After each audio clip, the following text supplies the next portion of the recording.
unprecedented hype for one person entering a league. Hi, everyone. Mike Tirico, along with my buddies Tom Tolbert, Greg Anthony, and Jay Billis. We are joined throughout the night on our draft coverage by a host of people, including Dick Vitale and Jim Gray in Florida and Cleveland. Jimmy with the first pick. Also, we're joined by Michelle Tafoya and Stu Scott here in the draft headquarters, and David Aldridge and Andy Katz are all over the news. Couple of points we want to keep you in mind. All night, down here in this corner, going to be the clock. Who's on the clock? You'll find out here. Bottom of the screen. Who is being selected in the draft, constant draft order. Down this side, what we call the matrix. When it highlights your team, you'll see information. The draft, who's been picked, what picks are coming up, what their free agency situation is, some trivia about the team. You'll also see polls. When you see the word Jay come up in the highlighted box, that's Jay Billis's list of best available players. Jay has scouted many of the players in this draft who will be selected, just like the GMs around the NBA have.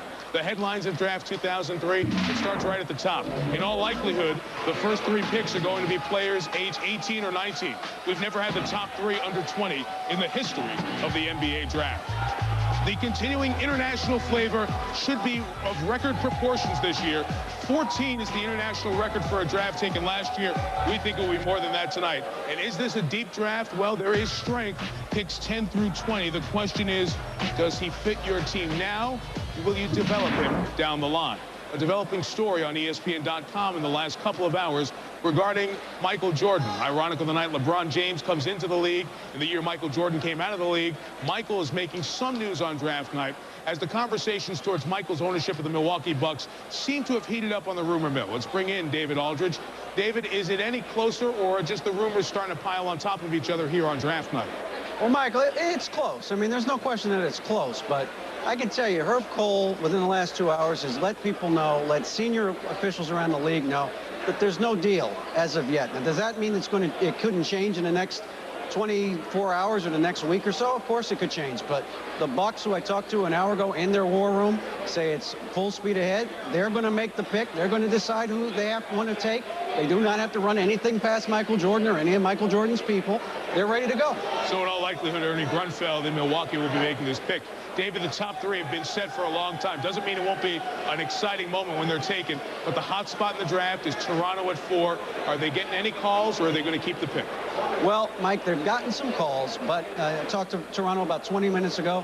Nothing that really blew their doors off. So as of right now, they're committed to keeping the 4th pick and making a decision on one of the young big men or perhaps TJ Ford. Oh, Jay Billis, let's talk about those big men. We have Kaman and Bosch. A couple of names have been thrown out there. Explain to us why they are worthy up at the 4 spot. Well, because they're both extremely talented. It's a question of whether you want to wait or whether you need immediate help. If you're willing to wait for a player to develop, you go with Chris Bosch, because he may have the most potential outside the big three to be great. A very high ceiling. He is skilled, can step away from the basket. A 6'11" left-handed shot blocker, can really change ends. An outstanding passer, rebounds at a very high rate. The only question is he tough enough, and can he put on weight to play inside?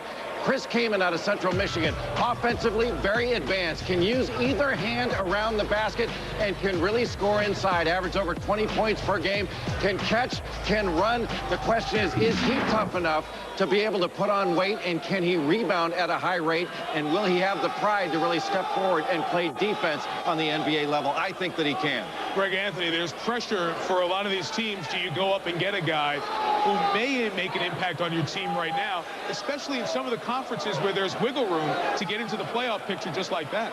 Well, definitely. If you think about that 4th pick and you're talking about the Toronto Raptors, the fact that they can go out and maybe bring in a Chris Bosh or a Chris Kaman. This is a team, although they didn't make the playoffs last year, they're very close. A healthy Vince Carter, a new coach, a new amount of enthusiasm there. You bring in a guy who can score in the paint, that makes you a much more viable product in the Eastern Conference. And Tom, if you were Toronto, would you add Chris Kaman as a piece at number 4? Well, that's the great thing about the Eastern Conference. Everybody's close to the playoffs. No one's that far away from the playoffs. Look, their best players are their point guard, Evan Williams, off guard, Morris Peterson, and Vince Carter. You need to get bigger up front. Antonio Davis has been playing out of position at the center. If they get Kaman, look, the Eastern Conference doesn't have powerhouse centers, so you're one leg ahead of everybody else if you do have a center that can get in there, help you on the glass, and score a little bit for you. And Kaman might be able to come right in. Well, we can't talk about the best players in college basketball during the year without our colleague Dick Vitale, who's joining us from his home down in Florida. Dick, Tell me the two guys, if you were in the draft room, that you would stand up, pound the table, and be passionate about joining your team. I'll tell you one thing, Mike. You know I try to get passionate about things I love. Bottom line is this can be a draft of mystique. That'll be the theme, the unknown. We don't know about a lot of these players, but there's two that I do know a lot about. One is Carmelo Anthony. I think Carmelo had experience of playing 36 minutes a night, pressure situations. I think he is going to be a superstar. I think Denver's going to be very fortunate, and I also think down the line, I certainly could comprehend the decision of the Pistons to go for Darko because they need size. But the bottom line is, I think they may come to regret not making that call to Mr. Stern, Carmelo Anthony. And the other kid, I don't want to hear about size. We're not talking the Olympics. We're not talking 100 meters. We're not talking bodybuilding. We're talking basketball. TJ Ford, in today's game, you need an orchestra leader. You need a creator and an innovator. He's all Thomas Edison. I know one thing. He'll go north to south, and guys will not stay in front of him. TJ Ford will improve his shooting. I believe that Ford and Carmelo will be special. Hey, change the name of the NBA from NBA to GBA, the Global Basketball Association. Well, it is becoming a global game, and David Stern says by 2010, still a likelihood that there will be a team not based in the continental U.S. or North America. That's for down the road. The immediate concern for TJ Ford is, am I going to go 4, 5, 6? Am I going to slide because of the height question? Let's ask him. He's standing by with our Stuart Scott. Stu? The Naismith and Wooden Award winner, the only freshman to ever lead the nation in assists, and everybody's questioning you. TJ, what goes through your mind when you hear too short, can't shoot? Well, I just know I always believe in myself, and I don't let anyone just tell me I can't do something. So people say I can't shoot, but I just like to have fun and enjoy the game, and eventually, you know, things will work out the best for me. What do you feel like you have to prove? I just have to prove that I can get better every year. And as long as I just increase my game every year, every time I step on the court and just get my best, you know, I don't think you guys for anything more. All right, everybody calls him TJ. I just call him Terrence Gerard, his given name. Michelle Tafoya now standing by with another first-rounder, Kirk Heinrich. Michelle? Yeah, Kirk Heinrich and TJ Ford, really the 2 point guards that everyone is talking about. Kirk, when you've been to your workouts and you've had 9 of them, what did you feel you were having to prove to these teams looking at you? Well, I think, you know, I just want to go in and prove that I can play on this level. I think you want your career to talk for itself, but it's also important to go in and impress some people. You and Nick Collison here together, people have a hard time separating you two because of the Kansas tie. You told me a minute ago you're pretty nervous.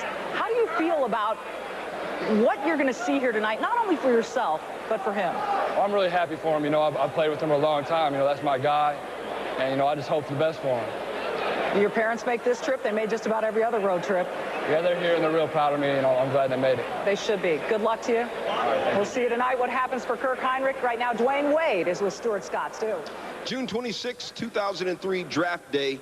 How did February 2nd, 2002 better prepare you for this day? It made me more mature. My son was born on that day. My son was born a little while after that, after we beat Cincinnati at home, a big game, so it made me mature. You've known your wife, Savon, since you all were in the 5th grade. What has she told you today that's going to calm your nerves a little bit? None. You didn't need it? No, I'm Have you calmed her nerves? Yeah, I'm trying to calm hers. I'm cool. You know, I'm just happy to be here, and I'm ready to, you know, to get up there and shake David Stern's hand and move on. Dwayne Wade, he was academically ineligible as a freshman. He worked his way to a 3.0 GPA, Mike, the highest in Marquette's starting 5. And led Marquette to a Final Four appearance. We'll take you to Cleveland, get to know a little bit better guys by the name of Darko, Carmelo, and LeBron as we get set to hear from the guys you've heard from and the other big names and welcome a new generation to the NBA on Draft Night 2003. Hey, what's up, everybody? I'm Carmelo Anthony. I'm Dwayne Wade. I'm Chris Bosh. America, you're watching NBA Draft on ESPN. on ESPN.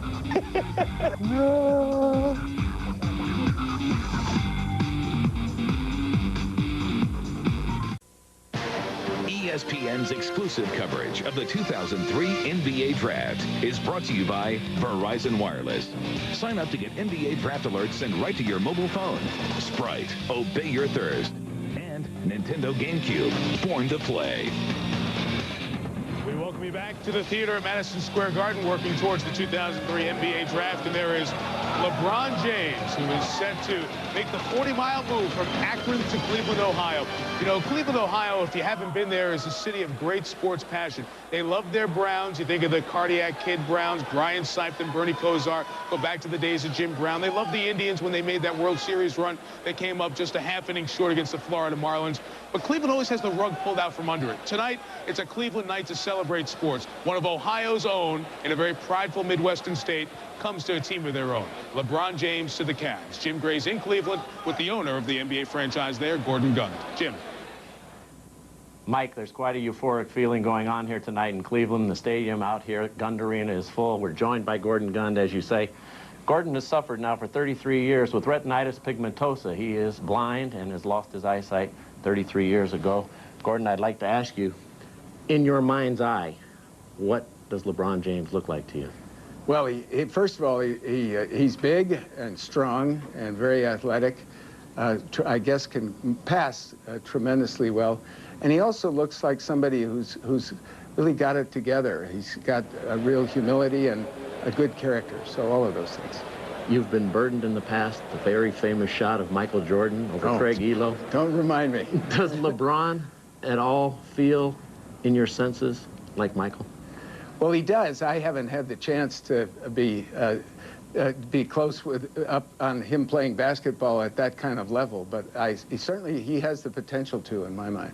What does this mean for this town, and what does this mean for your business? How many season tickets have you sold? Well, we've had a significant increase in the number of season tickets we've sold. We still have some tickets, so anybody who is very interested, please be sure and hurry and let us know. But for the town, it's been terrific, because the fans have had, as you well know, a bad time of it lately, as has the franchise, and the fans really deserve this, and I'm excited. Most of all, I'm excited for them. If there's one player in the league that a team would have called and said you can have, would you have traded this pick?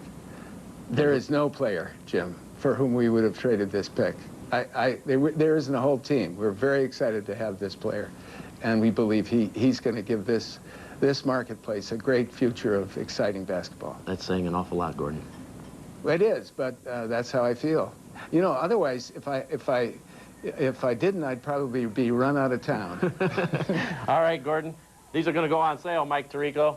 The number 23 jersey, the new crimson colors of the Cavaliers, they go on sale in about 15, 20 minutes. They are lined up around the block. They probably won't have enough. Back to you in New York.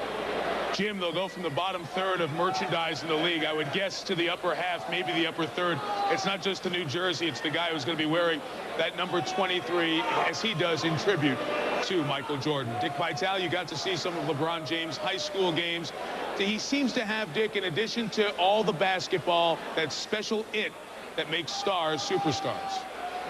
I tell you, Mike, I was so in awe watching him. I thought I was watching a rock star, the way he handled himself. In fact, he was much better than I even expected. But, I mean, it was incredible. I remember getting a call years ago from Mr. Garfinkel of the 5-star camp. He told me he had a 15-year-old that dominated both his leagues, the NBA and the college division, and that's never been done before. Then he went to the big stage at Adidas and marched on and became incredible in Nike camp as well. Bottom line is, this kid has lived up to all the expectations. He has that special instinct, feel for the game. I'm going to my silver anniversary at ESPN. 25 years. He's the best high school player I have ever seen in my 25 years, man. And he's got that charisma where the box office and the cash register is going to go ding-a-ling-ding, because he's got that smile, Mr. Tirico, just like you. It's the ding-a-ling-ding to go with the bling and everything else that will make Cavs games an event now in Cleveland. Jay Billis, you did some of those games with Dick.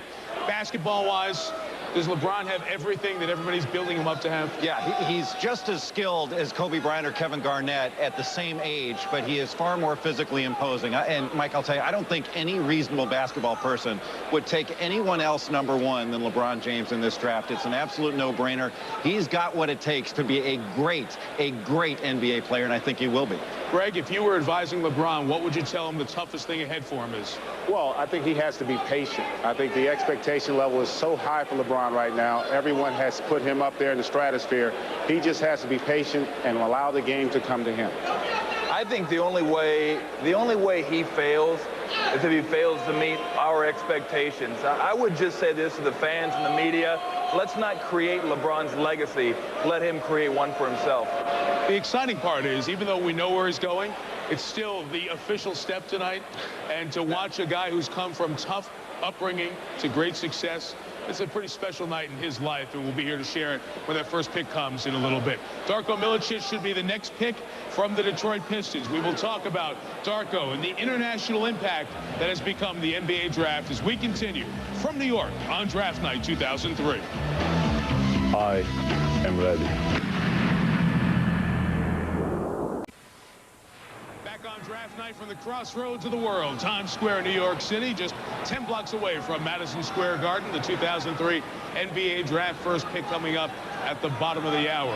Darko Milicic will likely be the second pick of the Detroit Pistons in all likelihood. From a war-torn part of the world, Serbia and Montenegro, continuing a long stretch as we now have 67 international players in the NBA, and that number should grow with a record if we get 15 or more players taken tonight. Jay Billis, why is a guy named Darko, who only played about 20 minutes per game, didn't play more than 30 games overseas, why is he worthy of the number 2 pick tonight? Simply put, Mike, he's a freak, and I mean that in the most positive way. He's 7 foot tall, he's a left-hander, and he's got a 7'5" wingspan. He is absolutely an incredible athlete when he gets out on the floor with his combination of size, skill, and athleticism. He gets off his feet, he can shoot the ball from the perimeter, and he's very clever with his inside moves. He's only 18 years old, and he's only been 18 for a few days. This guy has got a tremendous amount of potential, and he's got the potential to be great. If not for LeBron James, Darko Milicic would be the number 1 pick in most every draft in the last 10 years. He'll likely go 2. Greg, where will we see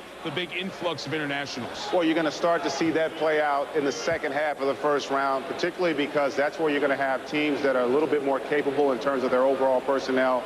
Then they're just trying to fit a guy into a certain spot, allow him to grow and develop and mature. Tom, there are people out there who say, well, I'm not going to bother paying attention because I don't know how to pronounce their names. I don't know what kind of team Hemo Farm is that Milicic plays for. What do you think of this international influx? I think it's fun. I mean, you get guys like Gasol, you get guys like Nowitzki, you get Stojakovic, you get Hedo Turkoglu, and there's going to be more of these guys can come out. I'm just wondering if you're a GM right now, how you get through this. I mean, these guys are young. They're playing in different countries. I mean, I'm waiting for the day where we start, like, scouting embryos. It's like, oh, he had a great ultrasound. We're going to take him in the first round. He could be a GM right now. You just got to be going nuts. You have to have strong ownership that allows you to have a presence internationally to be able to do these things. You can close your eyes to it. The international influx has made the quality of play better, and it's something we'll discuss throughout the night, the impact on the NBA. Getting closer to the first pick is Draft Night 2003 answers questions for some anxious young men. Hey, what's up, everybody? I'm Chris Bosh. I'm Dwayne Wade. I'm Darko Milicic, and you're watching the NBA draft. Oh, all right, so I can kind of... What's the line again? And you're watching the NBA draft on ESPN.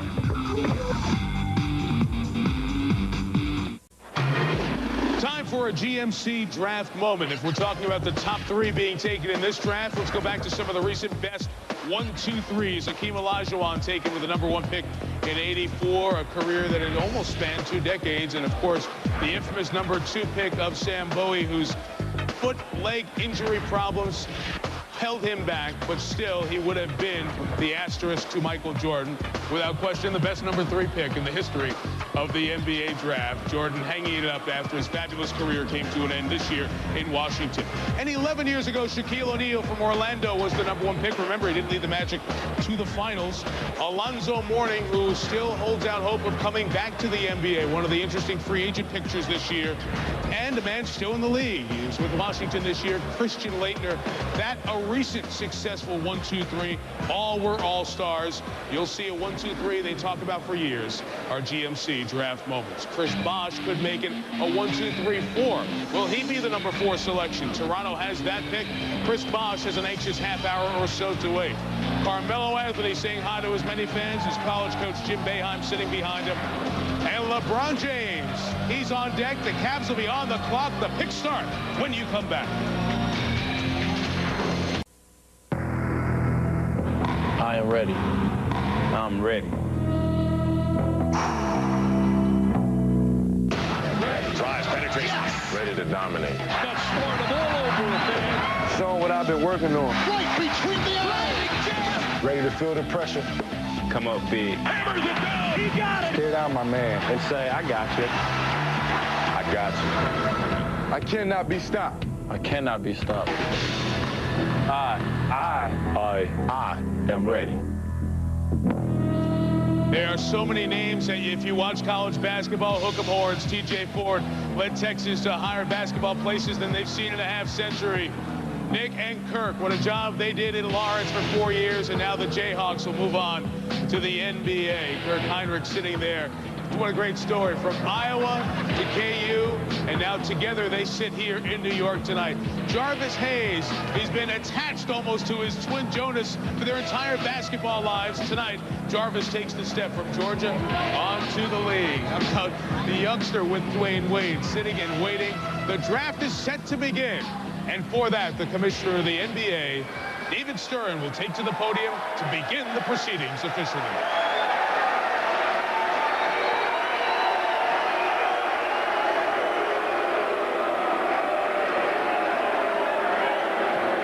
Good evening, ladies and gentlemen, and welcome to the NBA Draft at the Theater at Madison Square Garden.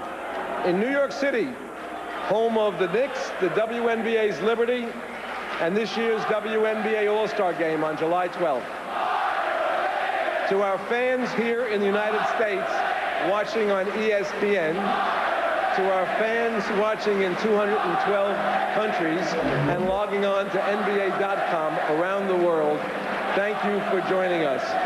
To our fans gathered here tonight, our very enthusiastic and interested fans, thank you for coming. The first pick in the 2003 NBA Draft will be made by the Cleveland Cavaliers, who have 5 minutes to make their selection. And LeBron James will sit for the next few minutes. The most comfortable wait for a #1 pick. If you couldn't hear what the fans were chanting, they were chanting "Fire Layden," talking about Scott Layden, GM of the Knicks. The Knicks will pick 9th, and we'll talk about that when it comes around, because it will be an interesting atmosphere here in the theater. But the move that LeBron James is about to make from high school to the NBA, Amari Stoudemire, the #9 overall pick by Phoenix last year, from a number standpoint, did it as well as anybody ever in the history of the league. Tough to make that early impact. Jay Billis, what, as you break down LeBron James' game, gives him the skill set to join Stoudemire, making the move high school to the pros? Well, I think, Mike, first you start with his body. LeBron James has an NBA body. He is prepared from a physical standpoint to make this jump to the NBA, as prepared as any high school player has ever been. 6'7½", 240 pounds plus. He is strong and an absolute man. He is an extraordinary passer, a Magic Johnson-type passer that can really see the floor and deliver the ball. He is easy to play with. He will be a great teammate because he doesn't need to score in order to impact a basketball game. He's also got explosion ability. LeBron James can get to the basket. He can rise up and finish once he gets there with that great athleticism, and he's got the handle and the first step in order to get to the hole. What does he need to improve upon? His defensive concentration. He needs to involve himself in more plays, not just hang back. He does defend. He needs to do a better job, and he's got to refine his shot. He is not a good jump shooter, but he shoots a good ball, and he shoots it with ease from range. I think with work on that jump shot, LeBron James can be a good jump shooter. He has got the complete package, the most prepared high school player ever, at least since Moses Malone, to jump into this league and play right away. How good will he be, guys? I think he's going to be tremendous. He's definitely going to be a Hall of Famer. Unless he gets injured, he has too much upside not to be great. Didn't we all cherry pick in high school? And do we have to pick that one out? I cherry picked. I know that. It was fun. You could dunk. It's an amazing story of a young man who's gone from tough times to great success, and the crowning moment for LeBron James, something he's dreamed about his whole life, is about to happen. We'll go up to the podium and Commissioner Stern for the first pick this year.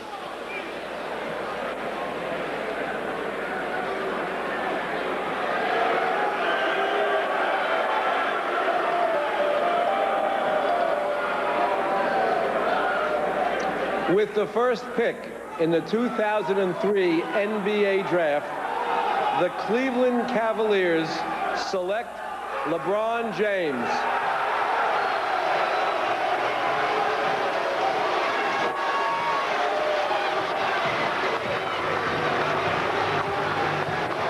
There he is with his mom, Gloria.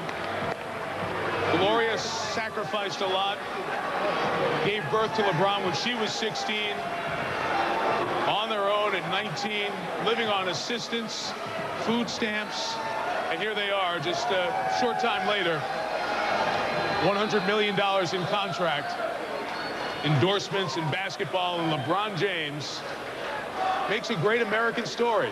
From tough times to tremendous success. The second player from high school selected first overall, Kwame Brown of the Washington Wizards, doing it a couple of years ago. High school games on national TV, and what has been the most impressive to me is how he's handled the unprecedented hype. Well, you know what's amazing to me is we are actually going to see LeBron James jerseys. We're going to see Cleveland Cavalier jerseys in Montana, in LA, in New York, in Chicago. I mean, his impact is not just going to be on the court. It's going to be felt all across the landscape of America. You know, you got to love this guy, too, in terms of his poise and the way he's really handled himself through all this adversity. I mean, this is a great moment for him and his family, obviously, but also for the city of Cleveland. It is for Cleveland as well, and here is LeBron James on the Sprite set with Michelle Tafoya. Mike, thanks. LeBron, this was a moment years in the making, and even though you knew you were going to be the top pick in the draft, you said you weren't sure how you'd feel when David Stern actually called your name. So I have to ask you, what was the moment like? It was great. You know, this is a long-time dream to finally accomplish this, and it finally shows that the hard work has finally paid off for me. And a lot lies ahead. You will most certainly be the most scrutinized rookie in the history of the NBA. What will make a successful season by your definition in the rookie year? You know, seeing our team get better every day. I think that's going to be the biggest accomplishment for us because last year we weren't pretty good, but if I feel like we get better every day as a team, that's going to be my biggest goal this year. There has been some talk that they might want to play you at the point guard. What do you think? I think I'm going to be ready for it. You know, for anything that Coach Silas needs me to do for my team to win, I think I'm going to be happy about it. You threw out to Carmelo Anthony, basically game on. Let's vie for Rookie of the Year. Let's compete. Why will you win that contest? You know, I think, you know, I'm not sure I'm going to win the contest. I just think that I'm just going to try to get my teammates better. You know, I'm not looking for individual things. I'm all about the team. Well, the team wears this jersey on the road, LeBron. Here it is. Enjoy it. All right, Cavs fans back at home. Mike, back Pops, to you. what up? Ohio's own LeBron James becomes the first player taken in the #1 overall selection who was born in the same state of the team that picked him. Now the Detroit Pistons are on the clock at #2. We've talked about Darko Milicic, but we should get the perspective on Detroit being in the 2 spot. It is rare in NBA history that a team picks this high after winning 50 games, and I don't think there was a lot of sleep lost on August 7 of 1997 when Otis Thorpe, a veteran, was moved to the then Vancouver Grizzlies, and the Pistons received a first-round pick down the line, which was delayed and delayed. They would not have gotten it this year if it was the #1 overall pick, and there was Jerry West sitting there at the draft lottery knowing, I'm going to get LeBron James or nothing. He ended up with nothing. The Detroit Pistons have the pick, and a 50-win team has a chance to add a very impressive international piece who not everyone knows about, Jay, but has 7'1" size plus ability to play other positions. And you give credit to Rick Sund, who's now with the Seattle Supersonics, for making that trade that got Darko Milicic right now if they decide to pick him. And Milicic has tremendous upside, 7 feet tall. He has a 7'5" wingspan, and he's only 18 years old, a very creative scorer that can set his man up. I think he's got the chance to be great, but you're going to have to wait a little while on Darko Milicic because it's going to take him some time to mature. He's got to get stronger. He's sometimes easily pushed off the lane, and you're not always sure if he's going to be willing to play inside. I think he will in the future as well. The pick is in, and that is the beauty of it for Darko.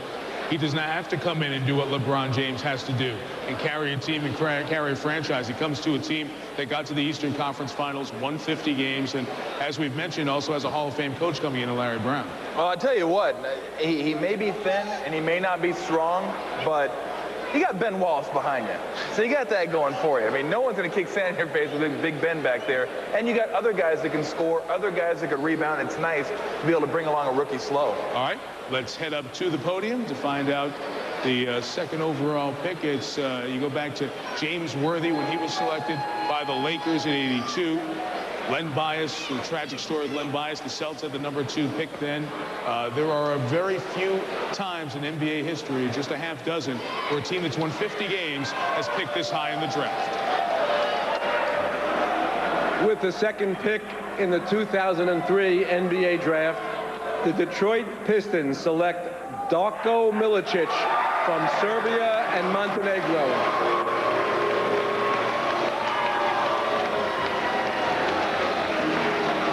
Turned 18 on Friday. The rules of the NBA draft had to change a bit to allow Darko Milicic to be selected. Used to be you had to turn 18 within 45 days of the draft. Now you must turn 18 by the end of the calendar year that the draft is in.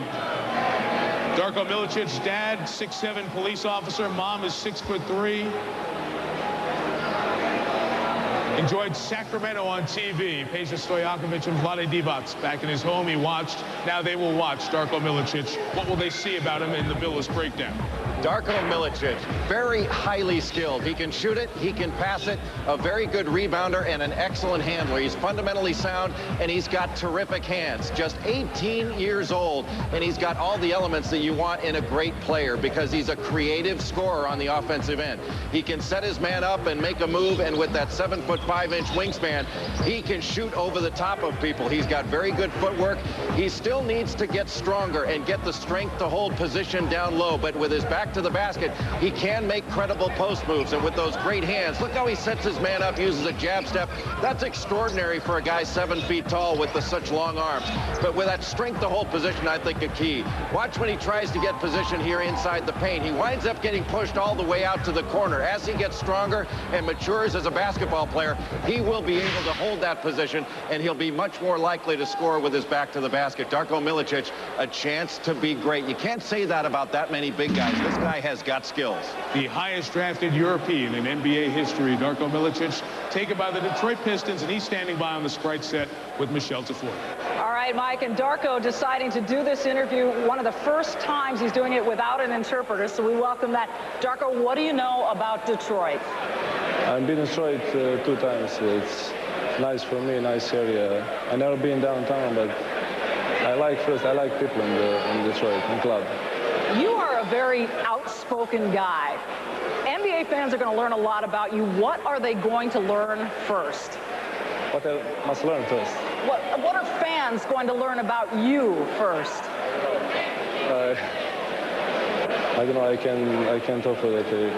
He must saw me first. I think he's never saw me. That's what is my best in court. You and your family survived war. You were 10 years old when your father went off to war. How do you think that affected you as a player? I am strong. I just can be stronger. Then, you know,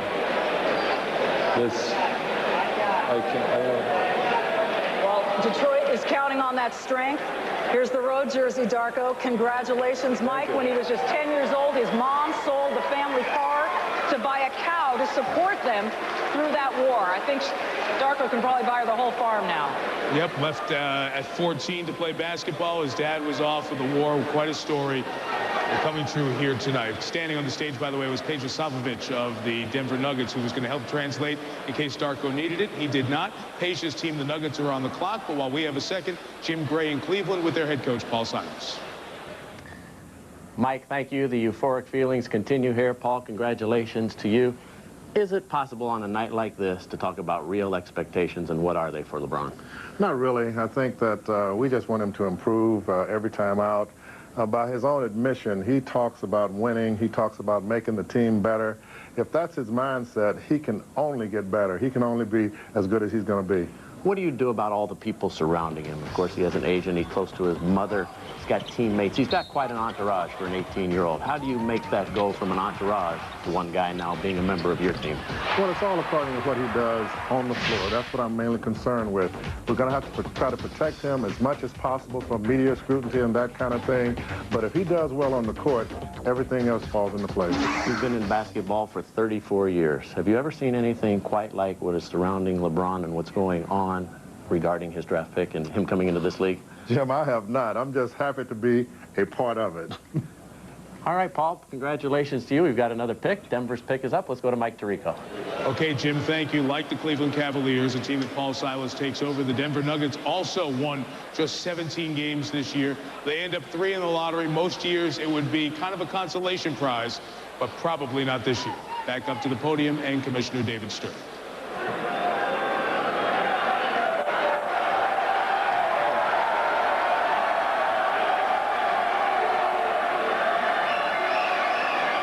With the third pick in the 2003 NBA Draft, the Denver Nuggets select Carmelo Anthony from Syracuse University.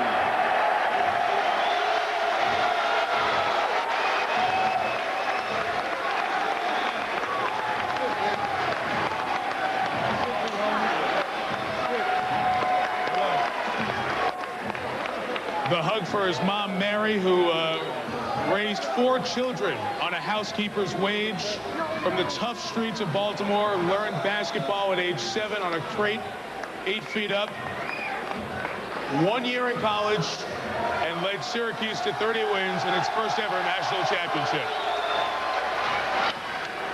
Stu Scott is with Carmelo's mom, Mary. Mike, I'm here with Mary. Got to be a very emotional moment. What's running through your mind right now?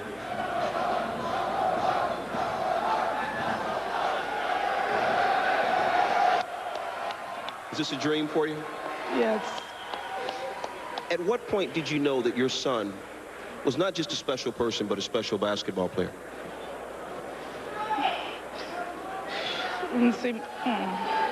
It's okay.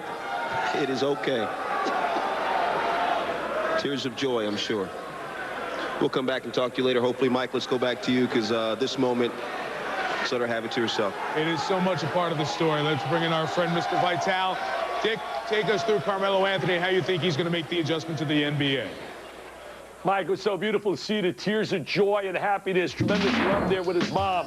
The one thing that this youngster possesses is the unbelievable charisma, that great smile, plays the game with great feeling, a guy that can beat you so many ways, inside, outside. He's going to provide offensive firepower to Denver. Denver averaged 84 points a game last year, Mike. This kid's going to provide scoring in day one.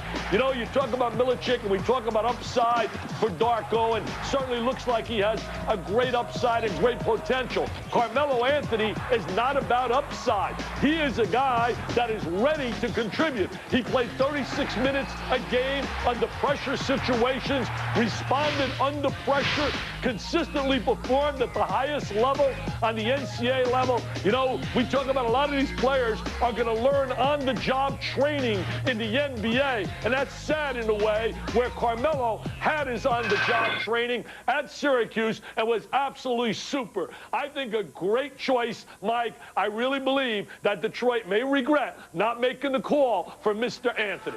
A great offensive player in college.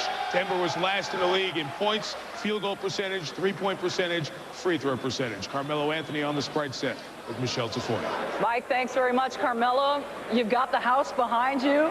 Your mom was speechless, overcome with emotion. Can you tell us what this moment means to you and your family? This moment, it just means a lot to me right now. I knew when my mom first came in that she was real tense. I asked her, did she want some water, but she said no. Well, I knew that she was going to get really emotional early, though. Indeed she did. You have gone on the record, Melo, as saying that you're the best player in this draft.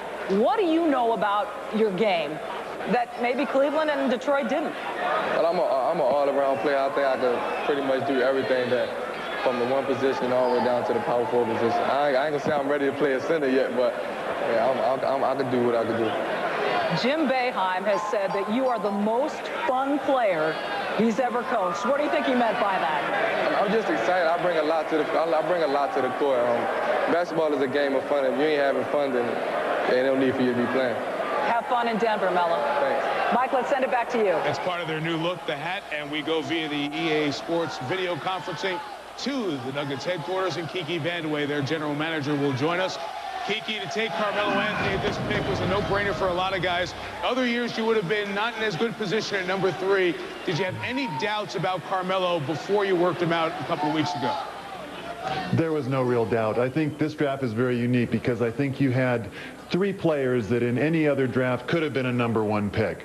So we're just overjoyed to have Carmelo. It was just, you know, tremendous to see his mom and the love in that family, and we hope we can show him the same type of love here in Denver.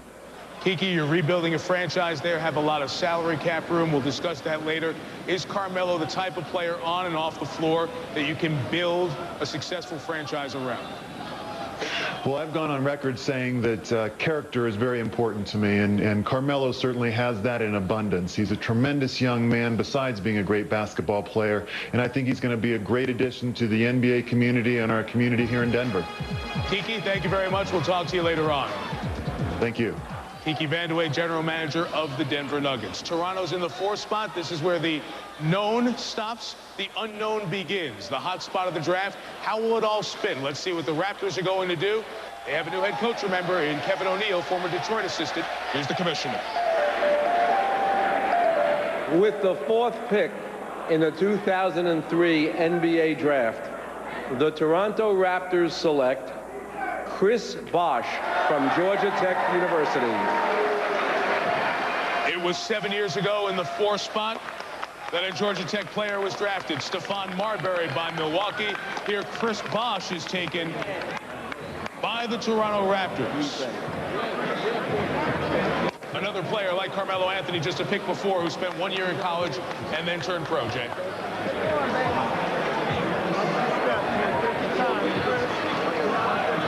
Where is he going to play? Is he going to play out on the perimeter? Is he going to be more of a 3-man, or will he play inside? He's not the kind of guy that has a lot of size right now as far as bulk. He needs to put on some weight. But let's take a look at exactly what this kid can do. He's 6'11 and a half, a left-handed shot blocker that can really change ends. He runs the floor extraordinarily well, and he's got terrific hands. He's very productive. He can fill up a stat sheet in a lot of different categories. But the question I have about him, will he gain the weight, and will he make the commitment to playing inside? He's a set shooting big man. He can step away from the basket and knock down shots as a trailer. Doesn't really put the ball on the floor, but he can really run. An outstanding athlete, great hands. I think he's got the most potential of any other player in the draft outside of the top 3, but with those rounded shoulders, I just question whether he can put on a lot of weight. It's a question in my mind as to whether he's got the toughness in order to play inside. And that's a question he's going to have to answer. Where do you play him out on the floor? We'll talk about his Toronto fit in a minute. Here he is set with Michelle again. All right, with Chris Bosh, 4th pick to Toronto. You know, 1 season at Georgia Tech, and then your mom sat you down and said, write down all the pros and cons of leaving school early for the NBA. What was the biggest deciding factor? The biggest deciding factor, you know, I knew I had the chance to make it to the NBA at a high level, at a high pick actually. And you know, it just wasn't a reason, you know, to come back to college and risk the chance of getting hurt. I mean, Georgia Tech is a great place, great place. And I know you'll miss it. Critics have said, and you're hearing it, does he have the NBA body? Can he commit to putting on the weight? How are you going to answer the critics?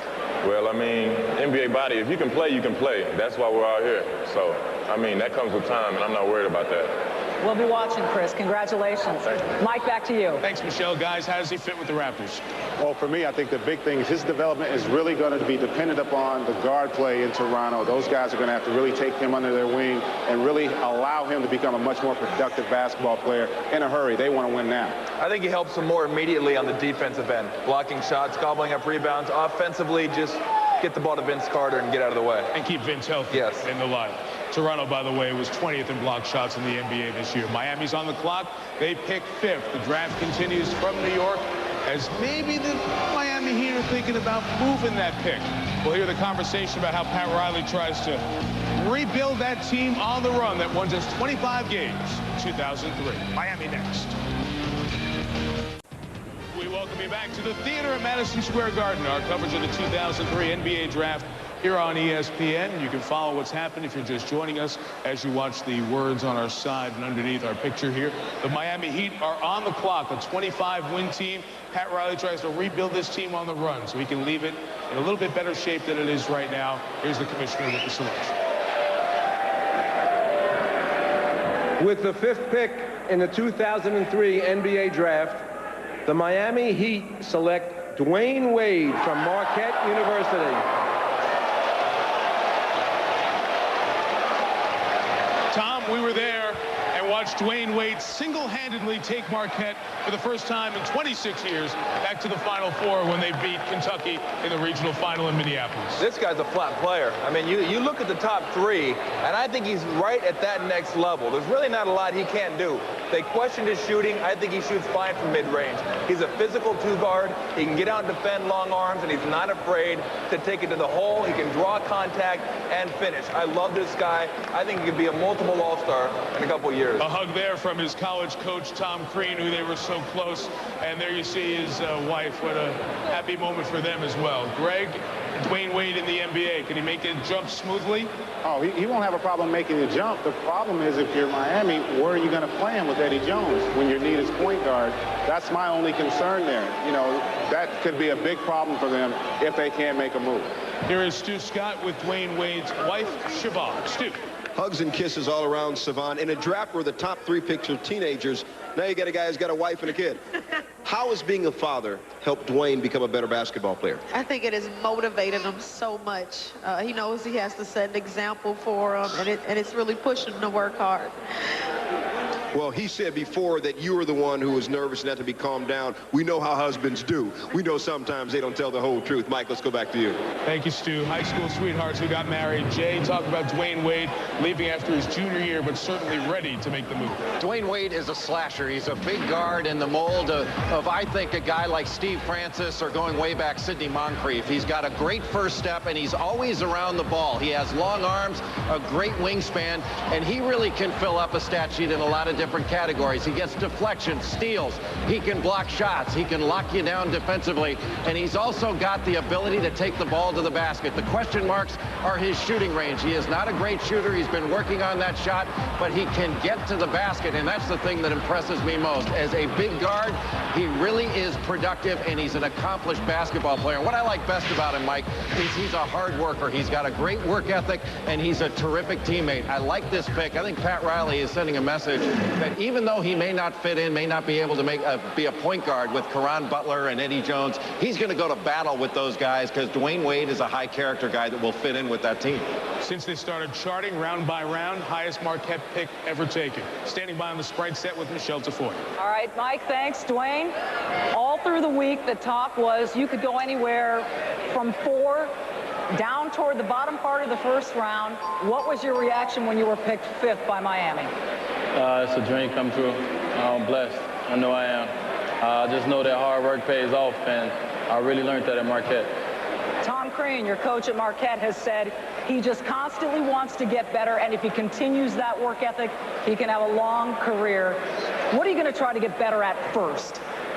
Well, you know, I'm the kind of player that, you know, I need to fine-tune everything in my game, so I'm going to work on everything, the things I was good at and the things I need to get better at. Between all your visits with Zaire and your wife, Siobhan, who are so emotional, great story. Dwayne, congratulations. Mike, let's send it back to you. Michelle, right to the EA Sports video conference as we look at the folks who are headed to South Beach, and we join Pat Riley, the president and head coach of the Miami Heat. Coach, the folks in New York are glad to see you again, Coach. Where does Dwayne fit into your team? Hello, everybody. What's that? Where does Dwayne about all of that stuff? Where does Dwayne fit into your team? He's a player. I tell you where he fits in. He, to me, was probably the most mature player that we worked out and scouted. And not only do I see him as a multiple position player, but I see him as a guy who can defend.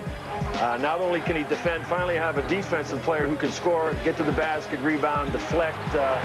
He's an absolutely complete player who's going to get better. So we are absolutely excited with this pick. So the fact that you have an Eddie Jones with a big contract for 5 years at the shooting guard spot, you're not worried about that? You're going to make it work with the players that are there? Well, I think you'll probably see a lineup of Wade, Jones, and Butler a lot. And I think this is one of the players in the draft, a perimeter player, probably the only perimeter player of his size that I think, other than James, that could probably play the point guard position. And how we plan on playing in the future is to play bigger and longer. Here's a guy that's, you know, he's 6'4", and he's got a plus 6-inch wingspan. So he's real long, he's real athletic, and we're planning on using him in that spot. Coach, you pick at 33. We'll let you get back in. Thank you very much. Pat Riley, the head coach and president of the Miami Heat. The Los Angeles Clippers are on the clock. Always intriguing to see what move the Clippers will make. Let's send it back to Commissioner Stern for pick 6. With the 6th pick in the 2003 NBA Draft, the Los Angeles Clippers select Chris Kaman from Central Michigan University. First time in 13 years that a Central Michigan player has been drafted. It was Thunder Dan Marley in '88, taken by the Phoenix Suns. Chris Kaman, Michigan kid from Wyoming, Michigan. His graduating class was 47. He now will call Los Angeles home. The 7-footer taken by the Clippers. Stu is with his dad, Mr. Scott. Mike, I'm with Leroy Kaman. Now, this is actually interesting because Leroy is very calm. We know Chris has told us that you, and I'm using his words, can get out of control while he's playing up in the stands yelling. Leroy, how are you going to do that when he's in the NBA? I don't know. I'll just have a good time with him. I don't know. I'm a little nervous now all of a sudden. Now, you've been known to actually yell at the coach saying, put my kid in. Yes, you going to yell at Dennis Johnson? I don't know. We'll have to wait and see about that one. I don't know. Now, I mean, Chris wants you to calm down. He's scared you're going to have a heart attack. I mean, can you take a breath and relax? Yeah, you know, when he does play game and I get all pumped up, and sometimes I get so pumped up, one time I almost passed out. It was really comical, but my daughter kind of got wound up with me a little bit, and she said, settle down, Dad, settle down. All right, Leroy, congratulations. Mike, let's go back to you. Dad involved in public works up there in Michigan. Mom a teacher's aide.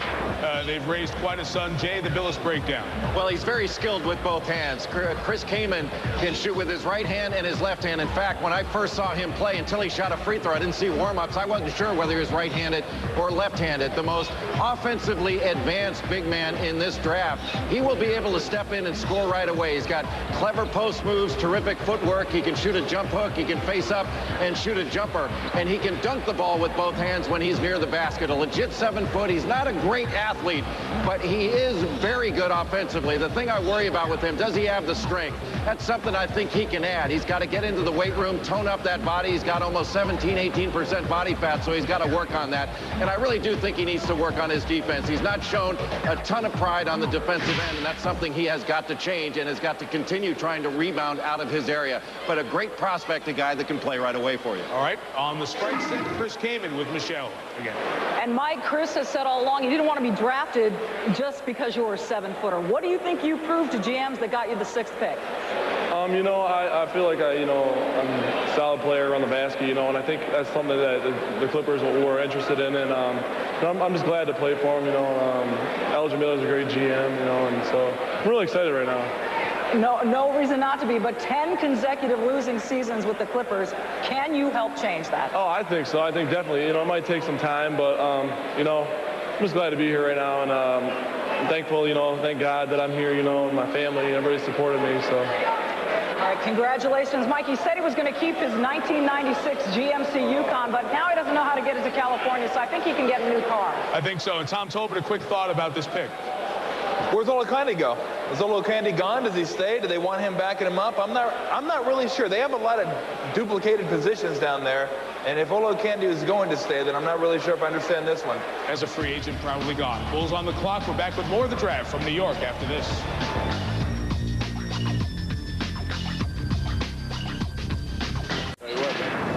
Back with the Ford Draft Track. Those of you who may just be joining us, LeBron James selected #1 by Cleveland, the youngest #1 pick in NBA draft history, as James is 18 years old. Darko Milicic to Detroit. Yao Ming taken #1 last year. This is the second highest international pick, highest European pick in draft history. And Carmelo Anthony, 12 years after Billy Owens, goes to the 3 spot from Syracuse to Denver. Chicago's on the clock, and here's the Bulls pick at #7 overall.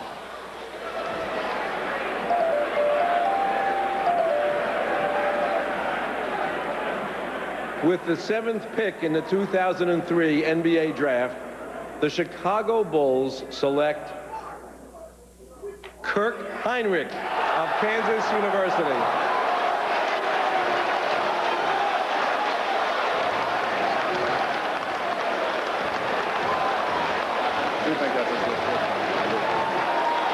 Some people little surprised by the pick. Kirk Heinrich, 22 years old, one of the older players that will be selected here tonight. But this situation perhaps has changed somewhat in the last week or so. It's been about 9 days now since Jay Williams was injured in a motorcycle accident. And with his future in question, perhaps Chicago thinking that they needed another point guard, they make the pick here. His teammate Nick Collison waits in the green room, but he's certainly proud, Stu Scott. Mike, Nick Collison and Kirk Heinrich, you guys played more than 60 AAU games before you ever stepped foot on Kansas's campus. What do you know about him that lets you know for sure this guy's going to make it in the NBA? He's a competitor. He's always competed, no matter who he played. He's always came to play and, always puts forth his best effort. And I think he's going to be great for Chicago. Former roommates, Mike, but after a few years living together, they had to part ways. It was like, one of them was Oscar, the other was Felix. What are you going to do? Well, they're going to find each other somewhere in the NBA. We'll find out when their paths will cross it a little bit. Greg Anthony, as an NBA point guard for a dozen years, how will Kirk Heinrich make the transition? Well, I think he is at an advantage going to Chicago because they run a triangle offense where you really don't feature a point guard.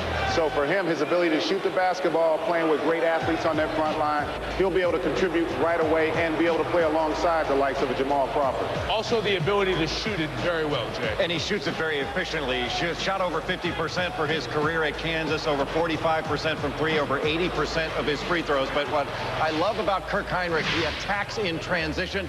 He can run all day, and he has graded out as the best defender among these guards outside of Dwayne Wade. I think Dwayne Wade, a more versatile defender that can guard more positions. When he's gone straight up against point guards and two guards, he has graded out very well in all of his workouts, an outstanding defender. Learned the game from his dad, Jim, now a Chicago Bull, stayed in the Midwest and on the Sprite set with Michelle Tafoya. Kirk Heinrich found out just when your name was called, you're going to Chicago. It's a franchise in the midst of a lot of change, particularly at the point guard situation with the unfortunate happenings with Jason Williams. Your thoughts about going into that franchise and making an immediate impact? I'm just really excited. I can't be more happy. It's a dream I've had all my life. I think that I'm going to go in there with the right attitude and make it work out. Some people thought you would have to prove to scouts, to GMs, to coaches that you could create your own shot. How do you think you proved it to them? I think I showed them. I had really good workouts, and it went well. I went in there trying to impress people, and I'm just thrilled to death to be going to Chicago. Chicago, not too far from Iowa. Your parents will get to see a lot of you. Mike, let's send it back to you. Michelle, we mentioned the point guard story as you look at the Heinrichs, who are so proud of their son, Jay Williams, the point guard from Duke, number 2 pick here last year, involved in the motorcycle accident that Jay Billis, the Duke family so well, could threaten his entire basketball career and his future. Yeah, Mike, it's a sad story, and I've known Jay for a long time. I don't know a better kid. He's always made great decisions. He made an unfortunate decision to get on this motorcycle, and it was tragically ironic that he was just at Duke the day before the accident, working out with Johnny Dawkins, the associate head coach and a teammate of mine, and spoke at the camp to a bunch of youngsters and talked to them about being smart, because it could all end tomorrow, and making good decisions. And maybe it did all end tomorrow. But if anybody can overcome these horrible injuries he sustained to his left side, it's Jay Williams. He's a strong young man. The Bulls officially have said it certainly is not in their plans for next year because of an injury standpoint, and his career is certainly in jeopardy, but you only hope things work out for him. Up the road a couple hours from Chicago, Milwaukee. What will the Bucks do as they select now number 8 here in the draft?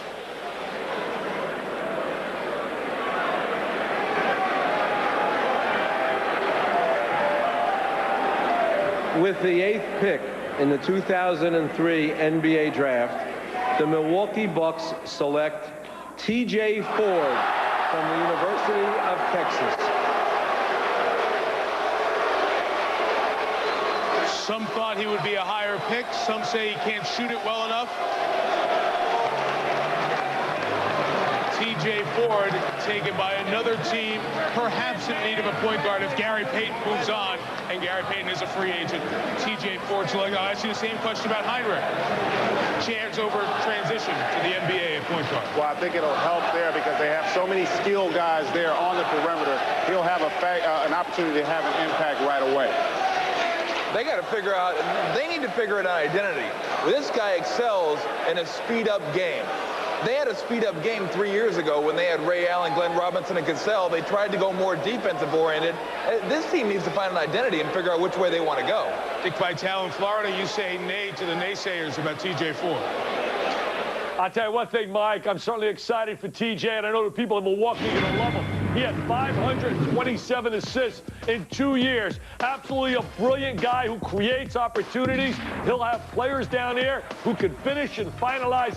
I think a great choice, just like the choice by Wade going, for example, to Miami, just like I think in the case of taking Chris Bosh, they took him on potential on number 4 rather than getting instant help. I thought they could have used T.J. Ford up in Toronto. But the bottom line is Heinrich's going to be solid in Chicago, and this kid, because they've really learned how to play and they're ready to contribute. They're not drafted with the idea of sitting on the pine and waiting and waiting and waiting. Because ultimately a kid like Bosh will be a good player, just like Dunleavy will be a good player eventually. But last year, he had to learn. I think if I'm up there on top and I need instant help, I want to get help now. Man, you're Kevin O'Neill up in Toronto. You got a 2-year deal, man. You can't wait for Chris Bosh for 5 years to be a player. I don't understand the logic with some of the choices. Well, T.J. Ford is selected, Dick, and for those who say the American college game is not as good as it was, 4 teams made the Final Four. Syracuse, Carmelo Anthony, Dwayne Wade, Marquette, Kirk Heinrich, Kansas, T.J. Ford, Texas. Each of the Final Four teams have their star guy going in this draft. The Knicks are on the clock. The magic words said in this building. What will their reaction be to New York's pick? Come back and find out. T.J. Ford of the Milwaukee Bucks now with Michelle on the Sprite set. Well, Mike, with TJ, as you mentioned, if size and shooting were the big questions, TJ, what do you think sold Milwaukee? Well, I'm just part of a winning program being at the University of Texas, and I know that they feel that they're already in the playoffs, and I can just come in and help the team behind Sampras Hill, and if they re-sign Gary Payton. You improved so much between your freshman and sophomore seasons at Texas, the 800 to 1,000 shots a day. What are you planning to do to prove that you can get better as a shooter in this league? I feel like everyone that's in this draft come in with a weakness. I think we all got to work on something to get better. And so I'm just going to prepare myself and hopefully turn out for the best. Congratulations. Mike, back to you. As the Knicks pick comes in, the fans build the excitement here at the theater at Madison Square Garden. This is always such a good moment. We'll just let the crowd tell you what they think after Commissioner Stern gives you the pick. With the 9th pick in the 2003 NBA draft, the New York Knicks select Michael Sweetney from Georgetown University.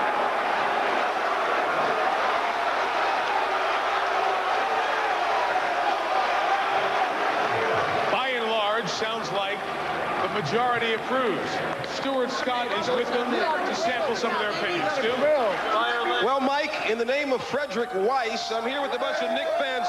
The last time the Knicks picked a center out of Georgetown, it worked pretty well. Will, what do you think about the choice? I think it's a great choice, picking someone from Georgetown, just like Patrick Ewing. Got to go for it. Now, is there anybody else that you wanted? I would have picked the bigger Lampy from Spain. He's 6'11", but anyone from Georgetown's better. All right, Lampy Mike is the heartfelt choice, but you can't go wrong with Georgetown, baby. Back to you, Mike. That's the last we'll see of Stu tonight, I think. Sweetney will play the 4 here in the NBA at 6'8". Here's a guy who worked his body into shape, Jay, to become a horse, a guy Georgetown could ride all season long. Yeah, and he's very productive, Mike. Mike Sweetney, I think, may be undersized, but he's a lot like Elton Brand. I'm not sure he's as tenacious as Elton Brand, but he's extraordinarily productive inside. He's got really long arms, over a 7-foot wingspan. He can block some shots. He's a very good offensive rebounder, as we talked about. But what I really like about him, he gets to the free throw line, and I think that translates to the pro level. You get to the free throw line at a high rate in college, I think you're going to get there at the pro level as well. I do question his explosiveness. Can he explode up and score over people near the basket in the NBA? He'll have to answer that question in the toughest market in the league. Now he answers questions from Michelle over on the Sprite Center. Well, Mike, he talked to Patrick Ewing just a couple of weeks ago. Obviously, the Georgetown connection. What did Patrick tell you? What was the best piece of advice he gave you? Basically, he just told me just to stay focused, keep working hard, and all my dreams will come true soon. You know, it's tough making the leap into the NBA no matter who you are. You're here in New York City. You're hearing it from these people already. The attention is unbelievable. How prepared are you to handle it? I'm very prepared. I'm just ready to go out here and work hard, hopefully make the Knicks better, and do whatever it takes to help the team win. They need help inside. You've worked very hard to stay in shape. How tough is it to continue to keep yourself in shape? You were at 320 when you came into Georgetown, got down to 260. Yeah, you know, Coach Ronnie Thompson helped me out a lot. You know, changed my diet plan, gave me a good workout. You know, things went well, and I dropped the weight quick. Congratulations, Mike. Good luck to you in New York. Let's send it back to Tirico. They ran the 3-mile loop there at Georgetown together for a couple of years to get him back in shape. Good help for the Knicks with a rebounder. You think they need it? Knicks were last in the NBA rebounding this past year. David Aldridge has some news for us. David. Well, Mike, you know, the Wizards are coming up with the 10th pick, and up until a couple of hours ago, Washington and Miami were discussing a deal. Would have sent Kwame Brown to Miami, and it was a 3-way potential deal involving Seattle as well, where Miami would have wound up with 2 picks. Seattle would have gotten Kwame Brown. Washington would have gotten the 5th pick. But Eddie Jordan, the new head coach of the Wizards, said he did not want to trade Kwame Brown. He wants to look at Kwame Brown, give him an opportunity to see show what he can do before they make any final decisions on him. And the point is good, David, because you have to remember so many of the high school players have matured after their first couple of years in the league. Amari Stoudemire has been the anomaly of that group. Here is Washington's selection at number 10. Overall, we'll round out the top 10 of this 2003 draft.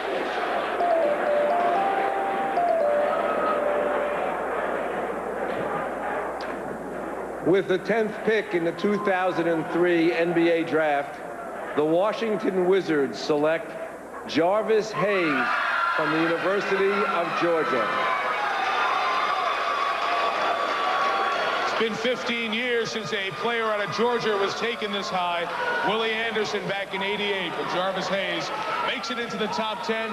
Dick Vitale, a young man so close to his twin brother Jonas tonight, makes the separation step into the NBA. You know, Mike, I had the chance to do one of his big games against Florida when he hit a 12-foot shot at the end of the game to upset the Gators. He's a kid that likes the ball at the end. He's a kid that utilizes the screen really well. He defends well, and he's got great size. At 6'7", he's got that tremendous size to be a 2-guard and the range to shoot it. He is absolutely a great choice. He was one of my players that I really liked. You know, David Aldridge just mentioned, for example, Kwame Brown. He's an example of a lot of young kids where you don't understand a lot about them in terms of work ethic once they get a lot of cash. Bottom line is you get some mature players like guys like Hayes and like Heinrich. They're ready to make the adjustment and handle that situation. I think Hayes is an outstanding choice for the Wizards. Some of the choices earlier, I'm not all sold on like some of my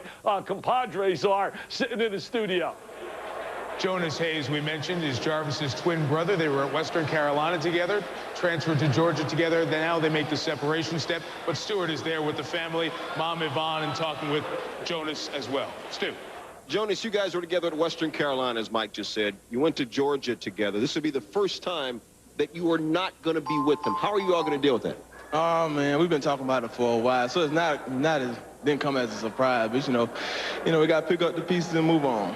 All right, now, according to you, you have only switched places once, according to you. Any chance you're going to shave your head and maybe just switch places with your brother once? Not a chance. Not a chance. All right, who's better looking? Oh, definitely me. All right, Michelle Tafoya may have somebody who disagrees with that. Michelle? I don't know. Watching your family so emotional. Now, they've been following you through a roller coaster as you headed into this draft. You've been having a lot of last-minute workouts. What happened at the Washington workout that you think impressed the Wizards? I think the way I shot the ball. You know, I came in and competed, worked hard, and showed them a couple things. You have the opportunity to show them a lot of things. They haven't been to the playoffs. They've been there, missed it 15 of the last 16 years. New coach Eddie Jordan. Right. How quickly do you think you can make an impact on this team? I think I can make an impact right away. You know, I bring energy, athleticism, and just energy, I guess. A lot of people call you the dark horse. We're going to wait and watch with the Washington Wizards. Back to you, Mike. Michelle, thank you. The prior pick was the Knicks taking Mike Sweetney. Let's lock up with the EA Sports video conference. Join the general manager of the Knicks, Scott Layden. Scott, the good news was the pick was well received here by all of your New York neighbors and friends. Did you look at all into moving up in this draft, and how serious did that come? Well, Mike, we looked at every option, moving up, possibly moving back. But we felt that Mike Sweetney would be a great pick at number 9, and you know he's going to look good in the Knick uniform. We have had unbelievable success with Georgetown players, and we're excited to have them in New York. You have another one on your roster in Othello Harrington. There was a lot of talk about a potential Latrell Sprewell trade. Did you come close to pulling the trigger on that in the last 48 hours? Well, there's always a lot of conversation this time of year, but right now we're happy with our team. We are very excited about our draft pick, and now we're focused on number 30 and 39 to try and improve the team more. Yeah, it's a deep draft. You may get guys down there. Thank you. We appreciate it. Scott Layden, President General Manager of the Knicks. Golden State Warriors, one of the turnaround teams in the league, on the clock, and let's check in with the commissioner, their pick